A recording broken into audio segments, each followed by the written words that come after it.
Good afternoon, everybody. Nice to see you on this beautiful fall afternoon. We are now on day 35 of the Democrat government shutdown.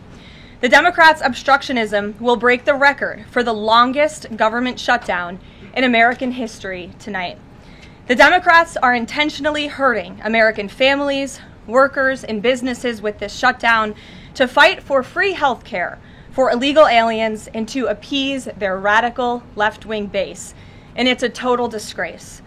This past weekend, Americans traveling to weddings, funerals, vacations, and meetings faced significant flight disruptions at airports across the country because of staffing shortages. On Sunday alone, more than 5,000 flights traveling to and from U.S. airports were delayed.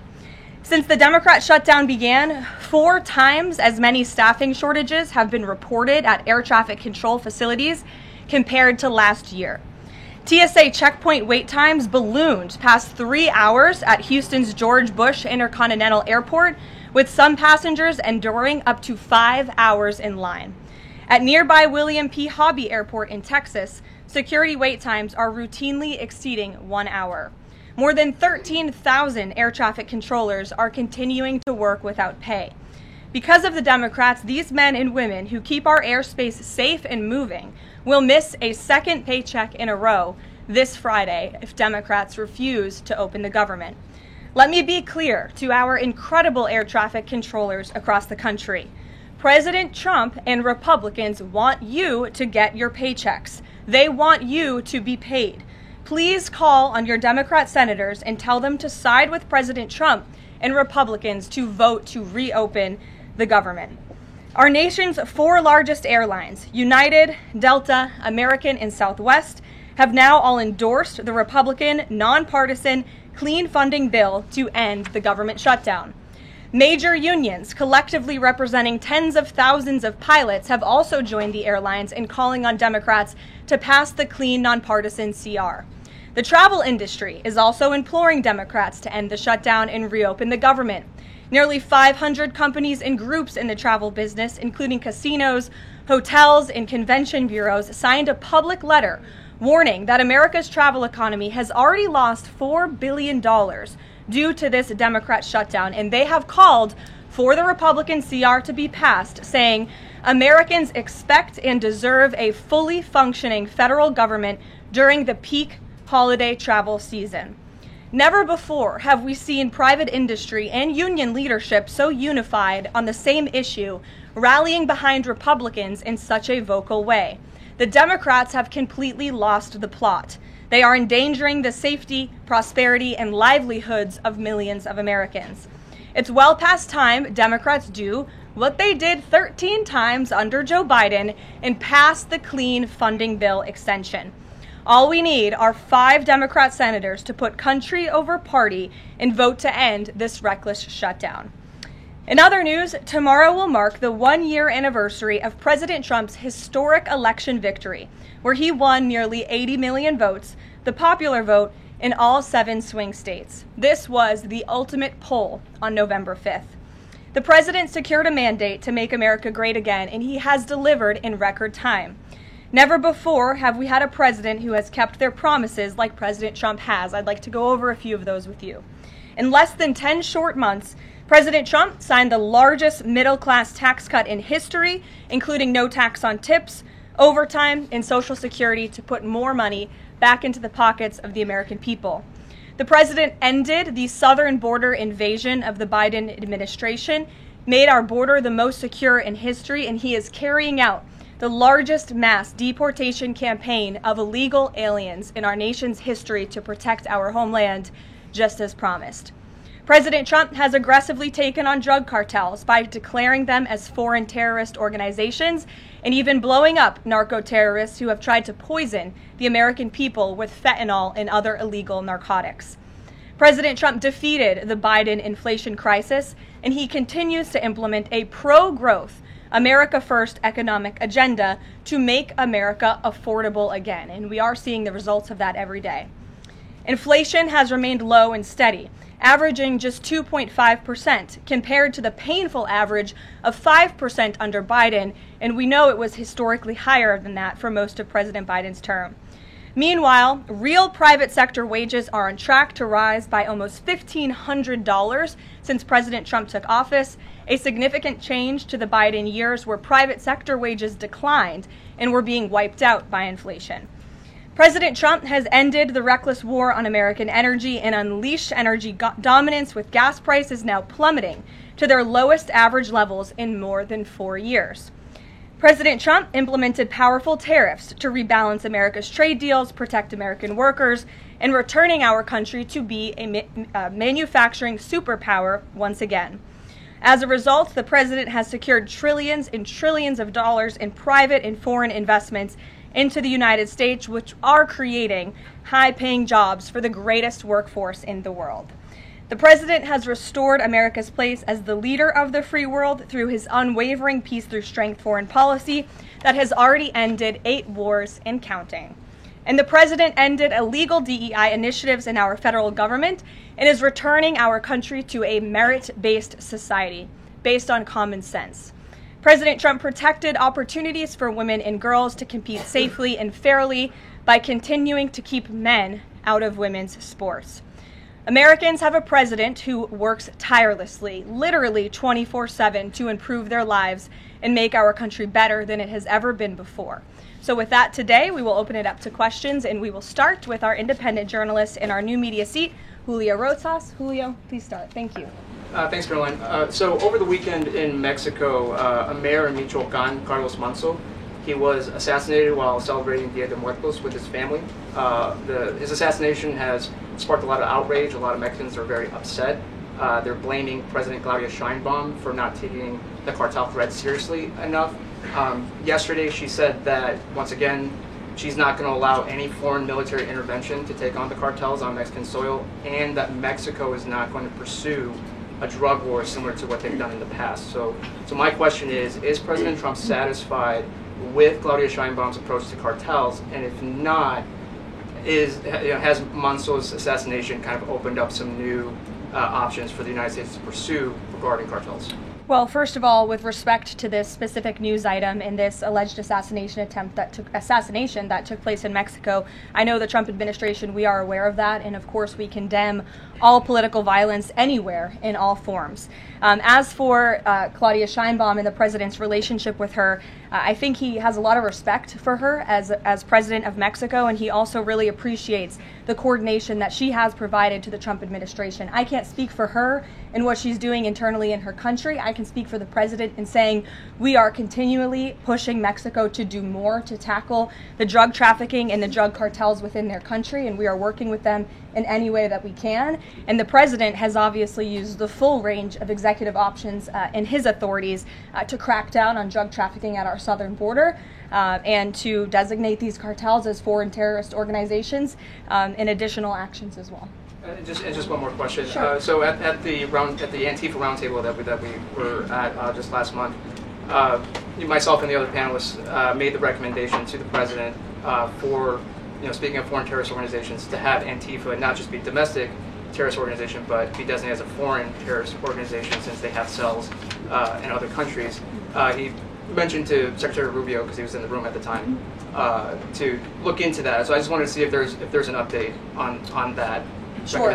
That process is most definitely taking place. I don't have any announcements for you on that today, but I can certainly assure you the administration is working on it, and I'll check in on it and get back to you, Julio. It's a good question. Thank you very much. Jackie. Thank you, Caroline. Zoran Mamdani blamed the president for bomb threats and intimidation at polling locations. He said, quote, part of the general approach of the Trump administration has taken to intimidate voters with baseless allegations of voter fraud as a means of trying to repress the voice of Americans across this country. I want to give you a chance to respond to that. Yeah, I saw those comments from Mamdani. I think they are completely irresponsible, and they are based on zero evidence. And I think this is just another example of how the Democrat Party unfortunately stands for nothing. All they stand against is President Donald Trump.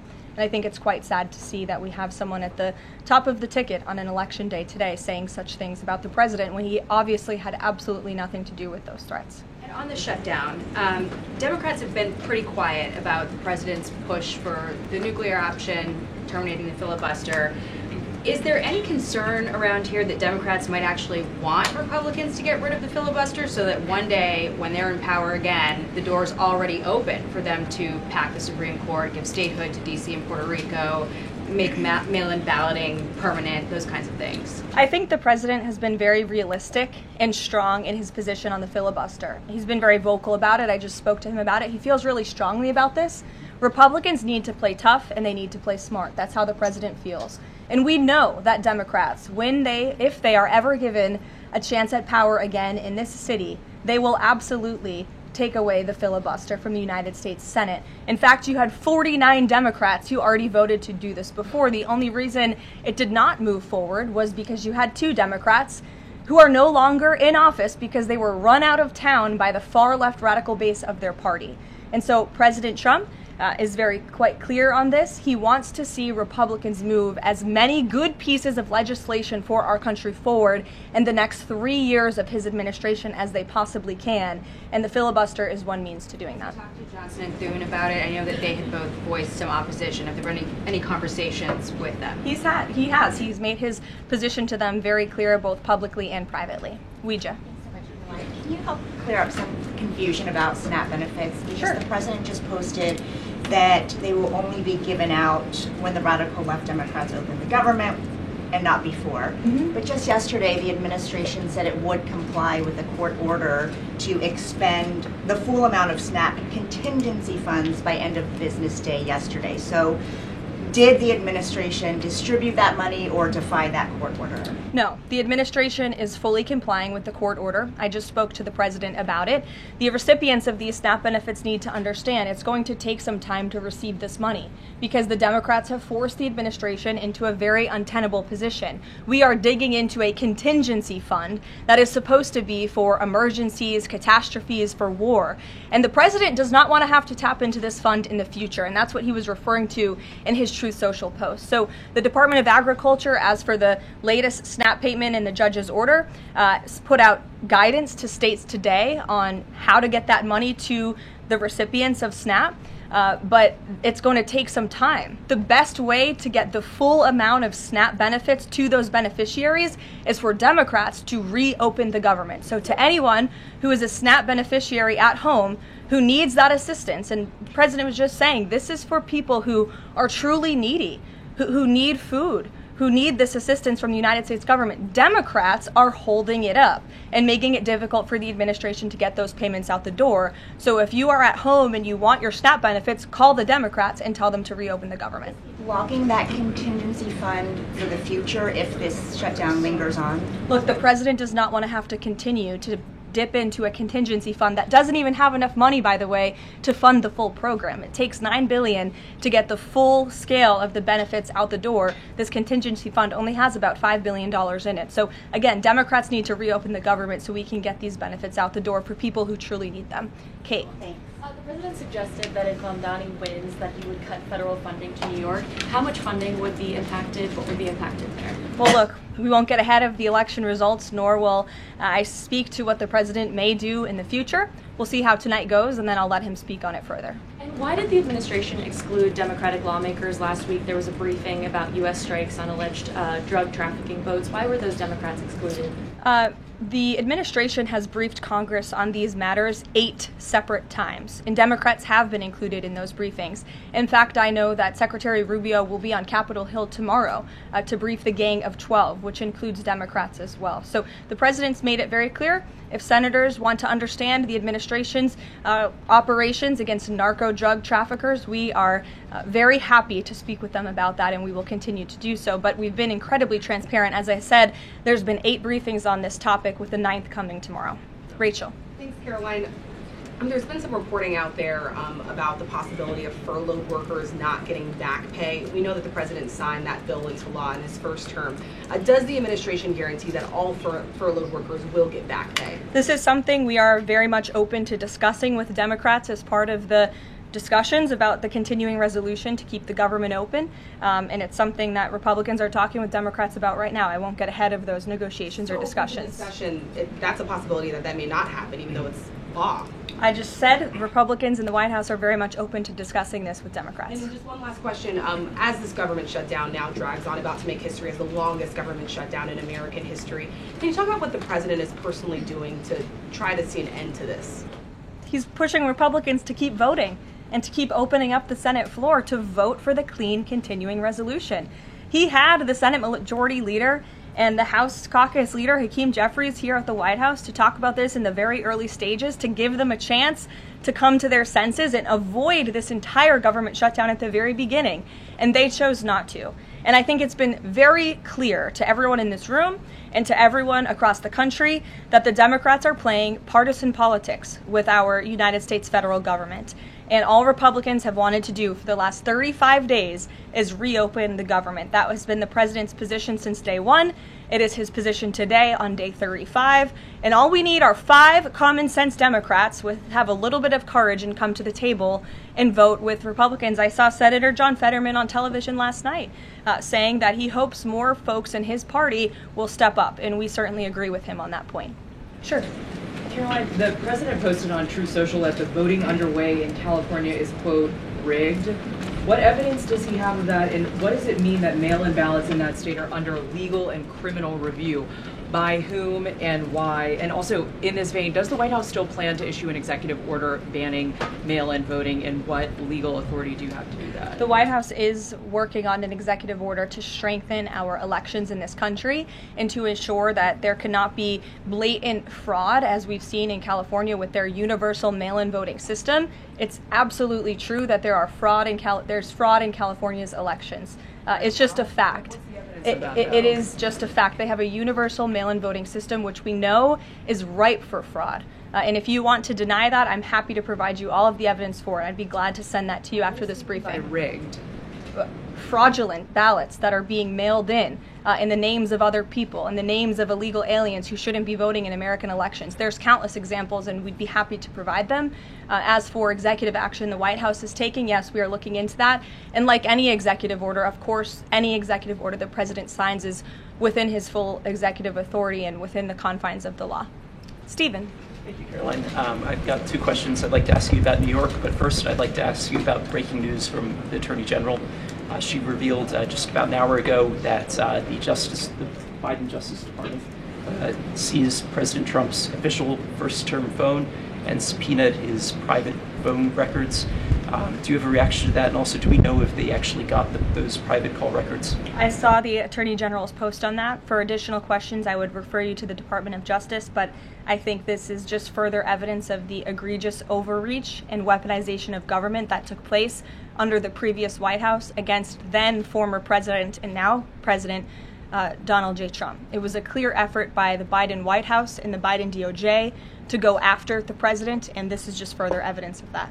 On New York, we've seen the president's messages that he's put out, but could you describe how he's feeling as a New Yorker watching this election?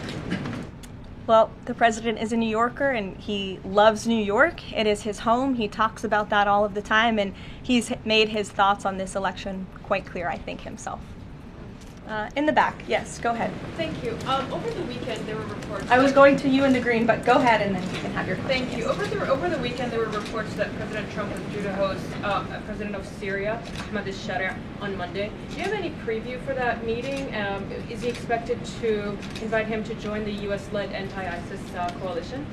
I can confirm that that meeting will be taking place here at the White House on Monday, and this is part of the president's efforts in diplomacy to meet with anyone around the world in the pursuit of peace. And as you know, when the president was in the Middle East, he made the historic decision to lift sanctions on Syria to give them a real chance at peace. And I think the administration, we've seen good progress on that front under their new leadership. And so he will be here at the White House on Monday, and I'll let the president speak further on it on Monday.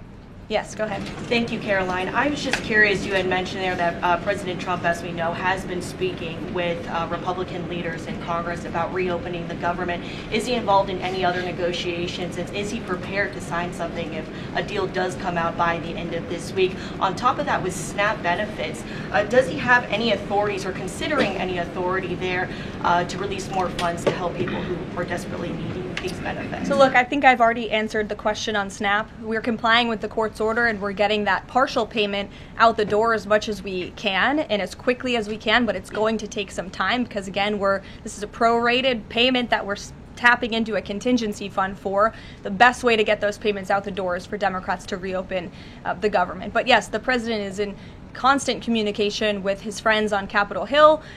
They know, they call, he answers, he picks up the phone. He's a very transparent president in that way. And as soon as the Democrats pass the clean continuing resolution, President Trump will be here to sign it. Michael. Thank you, Caroline. President Trump has threatened to go into Nigeria guns a-blazing if Nigeria's government does not stop the killing of Christians in that country. Has the White House heard back from Nigeria's government on this threat? As the president stated, Michael, if the Nigerian government continues to allow the killing of Christians, the United States will immediately stop all aid and assistance to Nigeria and may take action to wipe out the Islamic terrorists who are committing these horrible atrocities, especially against innocent women and children. I don't have any further announcements on that for you today, but I can assure you the President of the United States is watching this situation unfold very closely, as is our Secretary of State, Marco Rubio. Caroline, President Trump has endorsed Andrew Cuomo in New York City's mayoral race. He has not by name endorsed Winsome Sears in Virginia's gubernatorial race. Why is that? Look, as you know from this podium, I'm quite limited in what I can say with regards to ongoing political elections. I think the president has spoken for himself and what he wants to see take place in these elections today. Lalit. Thank you. I would like to ask you about India-US relationship. What is President's thoughts on the future of India-US relationship? I'm sorry, Lalit, can you repeat that? What is President's thoughts on future of India-US relationship? I think he feels very positive and strongly about it. As you know, he recently, a few weeks back, spoke to Prime Minister directly when he celebrated in the Oval Office Diwali with many high-ranking Indian American officials here at the White House. We have a great U.S. ambassador to India in Mr. Sergio Gore, who will represent our country very well. And the president and his trade team continue to be in very serious discussions with India with respect to that topic. So I know the president has great respect for Prime Minister Modi, and they speak pretty frequently. Thank you. Hi, yes. On the air traffic controller crisis ongoing, Secretary Duffy said he will now start to cancel and ground flights next week to maintain safety. Should people fly next week given this new information, and is the administration encouraging people to stop flying altogether and look at alternative transportation modes? The administration is encouraging Democrats to reopen the federal government so this chaos and disruption to our air traffic control system in the United States of America stops. It is ridiculous that we have even gotten to this place and that the Democrats have continued to shut down the government with 35 days, our air traffic controllers continuing to work unpaid, every single major airline in our country coming out and begging the Democrats to please reopen the government. And you had a Democrat staffer who was quoted, I believe in Politico a few weeks back, saying, short of planes falling out of the sky, we are not going to reopen the government. That is a reckless and dangerous statement from someone who didn't want to put their name on that statement, but we know it came from the Democrat Party. And I think we're very clear. We want to reopen the government so we can resume travel in the safest and most efficient way possible, especially as we head into the busiest travel season of the month. We have Thanksgiving in a few weeks. And so Americans across the country need to make it very clear to their Democrat representatives that we want this government to be reopened so we can resume safe and efficient travel. Fran. Caroline, as of last I checked, the president still had not commented on the death of former Vice President Dick Cheney. Is the White House involved in funeral arrangements in any way? Does the president plan to speak at the funeral? Has he spoken to anyone in the Cheney family today? And does the White House have an opinion on whether or not the former vice president should lie in honor or state in the Capitol? I don't believe the White House is involved in that planning, or at least hasn't gotten to it yet. I know the president is aware of the former vice president's passing, and as you saw, flags have been lowered to half staff in accordance with statutory law. Jasmine.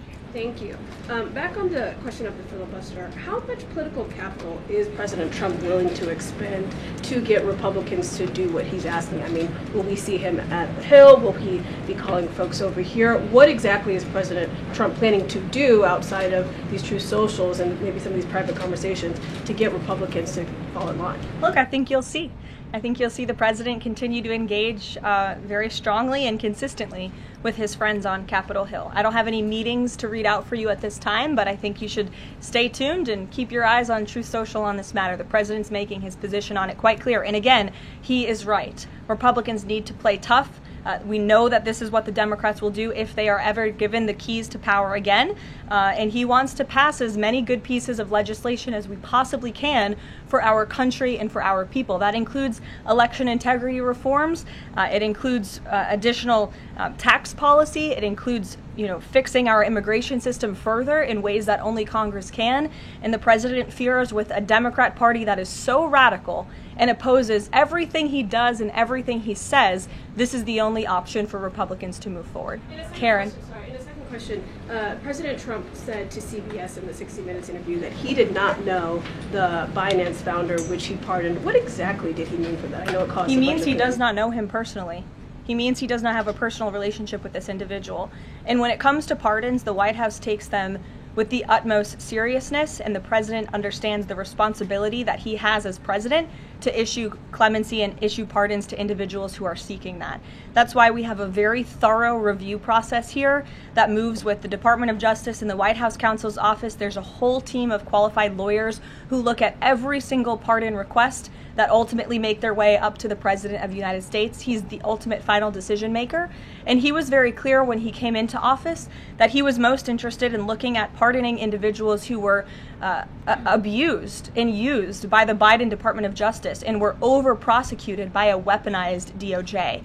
And the individual you're referring to, that was certainly the case. Even the judge in his case said that the sentencing that the Biden administration was asking for was egregious and went too far. And so the president is correcting that wrong, and he has officially ended the Biden administration's war on the cryptocurrency industry, and I think that's the message he sent with this pardon. Karen, yes. Back on the issue of back pay for furloughed workers, you said that the White House is open to discussing that with Democrats, but what would that discussion even be? There was a law, the president signed it in 2019. What could a discussion look like? Why is that even open for discussion? Look, Karen, as I said, Republicans are talking about that with Democrats right now, and I don't want to get in the middle of those sensitive conversations. But as we've complied with the SNAP order, the White House, the administration is always going to comply with the laws. We're always going to comply with the ruling of judges across the country. But the Republicans are discussing this matter with Democrats right now. Why would there even be a consideration of not paying those workers? Tom Dempsey with News Nation. Big day in the Supreme Court tomorrow with President Trump's tariff policy facing a legal challenge. What's at stake with that case? And if the Supreme Court rules against the Trump administration, what is Plan B for trade policy? I'll tell you, the White House is always preparing for Plan B. It would be imprudent of the president's advisors not to prepare for such a situation. With that said, we are 100% confident in the president and his team's legal argument in the merits of the law in this case. And we remain optimistic that the Supreme Court is going to do the right thing. The importance of this case cannot be overstated. The president must have the emergency authority to utilize tariffs. Look at what President Trump has been able to do with the leverage and the power of tariffs. He's been able to sign peace deals all over the world and end global conflicts and literally save lives. He's been able to bring in trillions of dollars of investments into our country. In fact, this year alone, we are going to cut the deficit by $600 billion, namely because of the president's effective use of tariffs. And the president strongly believes that economic security is a matter of national security, and tariffs have a lot to do with that. And this case is not just about President Trump. It's about the use of this emergency authorization for tariffs for future presidents and administrations to come, and we're confident and hopeful that the Supreme Court will do the right thing. Kristen. Why did President Trump get an MRI during his recent visit to Wall Street? Look, as President Trump said, he would inquire with the physicians. I'll check back on that. But as the physical itself stated, Kristen, and as you all know, because you were all witness to it every single day, the president is in optimal physical health. This was a follow-up appointment, and we provided a detailed readout of that physical. I'm happy to give it to you again, and I can inquire further. With all due respect, an MRI is a very specific procedure. It's done on a part of the body looking for something specific, so it's not generally part of any kind of routine checkup. And in addition, President Trump has said that he wants to be transparent. He told us to ask the doctors, which we have and have not heard back. Why don't we have more information on this? As I said, I'll check back for you. Go ahead. Karoline, can you update us on the mediation efforts this administration is leading in Sudan, trying to achieve a ceasefire there? Sure, yes. The United States is actively engaged in efforts to bring about a peaceful resolution to the terrible conflict in Sudan. We remain committed to working with our international partners, including Quad members, Egypt, Saudi Arabia, the UAE, as well as others, to lead a negotiated peace process that addresses both the immediate humanitarian crisis and the longer-term political challenges. I actually spoke with Secretary Rubio about this morning, as of course there's been, kind of an uptick in recent reporting on the matter, and he assured me that the administration is very much engaged. We're in pretty frequent communication with those Arab partners that I just mentioned, and we want to see this conflict come to a peaceful end, just as we have with so many others, but the reality is it's a very complicated situation on the ground right now. Yes. Hi, yes. Just trying to go back into the subject of Mexico. Is the Trump administration planning to send U.S. troops to Mexico to combat drug cartels, as reported by other outlets? That's not something I would confirm from this podium if it were happening, so I will not comment on that. Eamon. Thank you, Karoline. Why did the president decide not to go to the Supreme Court tomorrow? He had indicated earlier that he might want to go and attend in person.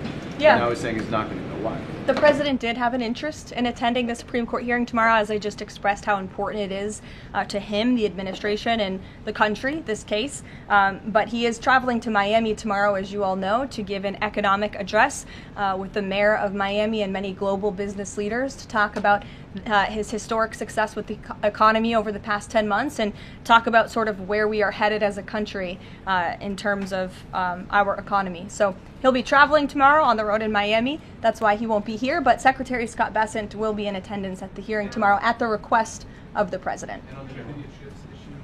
He has said that he doesn't want to export the high-end NVIDIA chips to China, but the Wall Street Journal reported yesterday that there was some question about whether the president would raise this as a possible concession with the Chinese side during his meeting with Xi Jinping. So does the White House consider NVIDIA chip exports to China to be a closed issue right now, or is this an ongoing negotiation between the United States, China, and NVIDIA at this point? The president has made his position on this very clear, both to the Chinese and also to all of you. He's answered this question directly. As for the most advanced chips, the Blackwell chip, that's not something we're interested in selling to China at this time. Annie? Does the president think that the results of the Virginia or New Jersey gubernatorial races tomorrow, or statewide races tomorrow, will in any way reflect a voter sentiment towards his administration? Look, Annie, I'm not at liberty to talk about the election results, and I certainly won't get ahead of them. I'm not going to engage in hypotheticals that may or may not happen tonight. We'll have to watch and see. And I'm sure you'll hear directly from the president tomorrow on that point. On Snap, just really quickly, is there anything that prompted the president's tweet this morning? Because it did seem quite different from some of his other communications about Snap. It seemed a little bit out of the left field. I'm just wondering if he had a conversation or if there's anything you're aware of that caused him to decide to, at around 11 o'clock, to send out that message. Look, the president is constantly well read on the news, as you know, and he is very much aware we are in day 35 of a government shutdown in which these SNAP benefits, we're pushing them out the door. USDA put out that guidance to the states this morning. The president was aware of that, and he wants to make it very clear that these benefits are in jeopardy because of the Democrats, and they should just open the government so that we can continue getting these funds out the door in an easier and more efficient way. There's some new reporting that just dropped a few minutes ago that the Trump administration is negotiating with the makers of Ozempic to sell some weight loss drugs for $149 a month. That's according to the Wall Street Journal. Do you have any more information on that? Can you confirm that? I think the president has said himself in previous Most Favored Nations announcements that this is something that the administration has been engaged in and looking into. I won't get ahead of the president on any future announcements, but I will echo his strong commitment to bringing down drug prices in this country. And you've heard it directly from Secretary Kennedy and Dr. Marty Makary and his entire Health and Human Services team, how committed the president is to bringing down the cost of drugs, and we're working with pharmaceutical companies to do that every day. Very quickly, Karoline, on SNAP. I know it's been asked, and I know Ouija asked it, but I want to put a fine point on it. You talked about the president's post here, and he wrote that SNAP benefits will only be given when radical left Democrats open up the government. I understand your previous answers, but as written, how would that not violate a court order as it's written? I've now answered this question several times, Gabe. We are complying with the court's order. We are getting the payments out the door as quickly as we can. USDA sent the guidance to the state. The president is referring to future SNAP payments. He does not want to have to keep tapping in to an emergency fund and depleting it. In the case of a catastrophe in this country, he wants to have those funds preserved, as they should be. And he's made it very clear Democrats should reopen the government. I have one final positive note for all of you. I told you I would keep you posted when the White House would resume public tours. Well, I'm pleased to announce the Office of the First Lady has reopened the doors for public tours on Tuesday, December 2nd. There will be an updated route, of course, for guests in light of the ballroom construction that's taking place, but we very much look forward to celebrating the holiday season. And the public and members of Congress and anyone who wants to come visit the First Lady's beautiful decorations is welcome to go to whitehouse.gov/visit to sign up for a tour. Thanks, guys. We'll see you tomorrow.